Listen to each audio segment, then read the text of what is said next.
2 ദിവസത്തെ സന്ദർശനത്തിനായി പ്രധാനമന്ത്രി നരേന്ദ്രമോദി അർജന്റീനയിലെത്തി.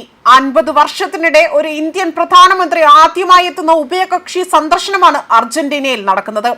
മലയാളികൾക്കും വികാരമായ അർജന്റീന ടീമിന്റെ മണ്ണിലേക്ക് ഇന്ത്യൻ പ്രധാനമന്ത്രി എത്തിയപ്പോൾ ആ രാജ്യത്തിന്റെ സർവ്വ ആദരവും നൽകി എതിരേറ്റു. മോദിക്ക് വിമാനത്താവളത്തിൽ ചുമപ്പ് പരവതാനി വിരിച്ചു. അർജന്റീനയുടെ തലസ്ഥാനമായ ബ്യൂണസ് ഐറിസിലായിരുന്നു മോദിക്ക് സ്വീകരണം നൽകിയത്. അതുപോലെ ഗ്ലോബൽ സൗത്തുമായുള്ള ഇന്ത്യയുടെ ബന്ധങ്ങൾ ശക്തിപ്പെടുത്തുക എന്നതാണ് ഈ 5 രാഷ്ട്ര പര്യടനത്തിന്റെ ലക്ഷ്യമെന്നും പറയുന്നു.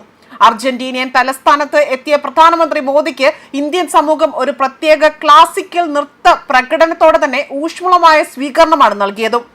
അർജന്റീനയുടെ ആദരണീയനായ സ്വാതന്ത്ര്യ സമര സേനാനിയും ദേശീയ നായകനുമായ ജനറൽ ജോസ് ഡി സാൻ മാർട്ടിന്റെ പ്രതിമയിൽ ആദരാഞ്ജലികൾ അർപ്പിച്ചുകൊണ്ടാണ് മോദി തന്റെ സന്ദർശനം ആരംഭിക്കുന്നതും. ആചാരപരമായ സ്വീകരണത്തിന് ശേഷം തന്ത്രപ്രധാനമായ പങ്കാളിത്തം കൂടുതൽ ശക്തിപ്പെടുത്തുന്നതിനും ഇരു രാജ്യങ്ങൾക്കുമിടയിലുള്ള സഹകരണത്തിന്റെ പുതിയ വഴികൾ തുറക്കുന്നതിനുമായി പ്രധാനമന്ത്രി പ്രതിനിധിതല ചർച്ചകൾ നടത്തും. തന്ത്രപ്രധാനമായ പങ്കാളിത്തം കൂടുതൽ ശക്തിപ്പെടുത്തുന്നതിനും സഹകരണത്തിന്റെ പുതിയ വഴികൾ തുറക്കുന്നതിനുമായി തന്നെ സന്ദർശനം പ്രതീക്ഷിക്കുന്നുണ്ട്. അതേപോലെ തന്നെ വ്യാപാരവും നിക്ഷേപവും ആരോഗ്യവും ഔഷധങ്ങളും പ്രതിരോധവും സുരക്ഷയും അടിസ്ഥാന സൗകര്യങ്ങൾ, അതുപോലെ ഖനനവും ധാതു വിഭവങ്ങളും കൃഷിയും ഭക്ഷ്യസുരക്ഷയും ഹരിത ഊർജം, അതേപോലെ ICTയുടെ ഡിജിറ്റൽ നവീകരണവും ദുരന്ത നിവാരണം, ശാസ്ത്ര സാങ്കേതിക വിദ്യ, വിദ്യാഭ്യാസം, ജനങ്ങൾ തമ്മിലുള്ള ബന്ധം എന്നിവ പ്രധാന മേഖലകളിൽ ഉൾപ്പെടുന്നവയാണ്. 57 വർഷത്തിനിടെ ഇന്ത്യയിൽ നിന്ന് അർജന്റീനയിലേക്ക് ആദ്യത്തെ പ്രധാനമന്ത്രി തല ഉഭയകക്ഷി സന്ദർശനം കൂടിയാണ് ഇപ്പോൾ നടക്കുന്നത്. നേരത്തെ 2018 G20 ഉച്ചകോടിയിൽ പങ്കെടുക്കാൻ പ്രധാനമന്ത്രി അർജന്റീനയിൽ എത്തിയിട്ടുണ്ട്. ട്രിനിഡാഡ് ആൻഡ് ടൊബാഗോയ്ക്ക് ശേഷം പ്രധാനമന്ത്രി മോദിയുടെ പഞ്ചരാഷ്ട്ര സന്ദർശനത്തിലെ 3ാമത്തെ സ്ഥലമാണിത്.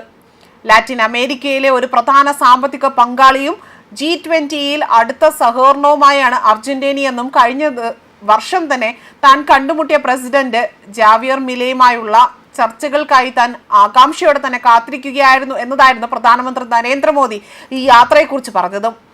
അതുപോലെ ഏസീസ അന്താരാഷ്ട്ര വിമാനത്താവളത്തിലെത്തിയ മോദിക്ക് ആചാരപരമായ സ്വീകരണമാണ് ലഭിച്ചതും. ഇന്ത്യ അർജന്റീന തന്ത്രപ്രധാനമായ പങ്കാളിത്തം, സാമ്പത്തിക സഹകരണം എന്നിവ വർദ്ധിപ്പിക്കുക എന്നതാണ് ഈ ഒരു സന്ദർശനത്തിലൂടെ തന്നെ ലക്ഷ്യം വയ്ക്കുന്നതും.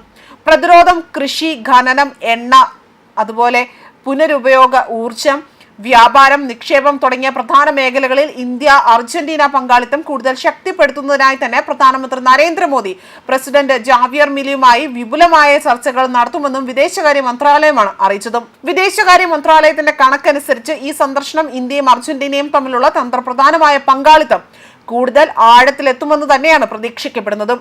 ലാറ്റിൻ അമേരിക്കയിലെ ഒരു പ്രധാന സാമ്പത്തിക പങ്കാളിയും G20യിൽ അടുത്ത സഹകരണം എന്നതാണ് അർജന്റീന എന്ന് പ്രധാനമന്ത്രി മോദി തന്നെ തന്റെ യാത്രാ പ്രസ്താവനയിൽ വ്യക്തമാക്കിയിരുന്നു. കഴിഞ്ഞ വർഷം താൻ കണ്ടുമുട്ടിയ പ്രസിഡന്റ് ജാവിയർ മിലേയുമായി തന്നെ ചർച്ചകൾ അതിനായി കാത്തിരിക്കുകയായിരുന്നു താനെന്നും ലോകത്തിലെ 2ാമത്തെ വലിയ ഷെൽ ഗ്യാസ് ശേഖരവും 2ാമത്തെ വലിയ ഷെൽ എണ്ണ ശേഖരവും അർജന്റീനയിലുണ്ട്. കൂടാതെ പരമ്പരാഗത എണ്ണ വാതക നിക്ഷേപങ്ങളും ഇവിടെയുണ്ട്. ഇത് ഇന്ത്യയുടെ ദീർഘകാല ഊർജ പങ്കാളിയാകാൻ അല്ലെങ്കിൽ അത്തരത്തിൽ മാറാൻ സാധിക്കുന്നത് എന്നതാണ് മറ്റൊരു വസ്തുത. ലിഥിയം, ചെമ്പ്, അപൂർവ ഭൂമി മൂലകങ്ങൾ തുടങ്ങിയ നിർണായക ധാതുക്കളെല്ലാം തന്നെ അതെല്ലാം കൊണ്ട് തന്നെ ഈ ഒരു രാജ്യമെന്ന് പറയുന്നത് വളരെ സമ്പന്നത നിറഞ്ഞതാണ്. ആയതിനാൽ തന്നെ ഇന്ത്യ അർജന്റീന ബന്ധം കൂടുതൽ ദൃഢമാകുമെന്ന് തന്നെയാണ് ഉറപ്പാക്കുന്നതും. ന്യൂസ് ഡെസ്ക് കർമ്മ ന്യൂസ്.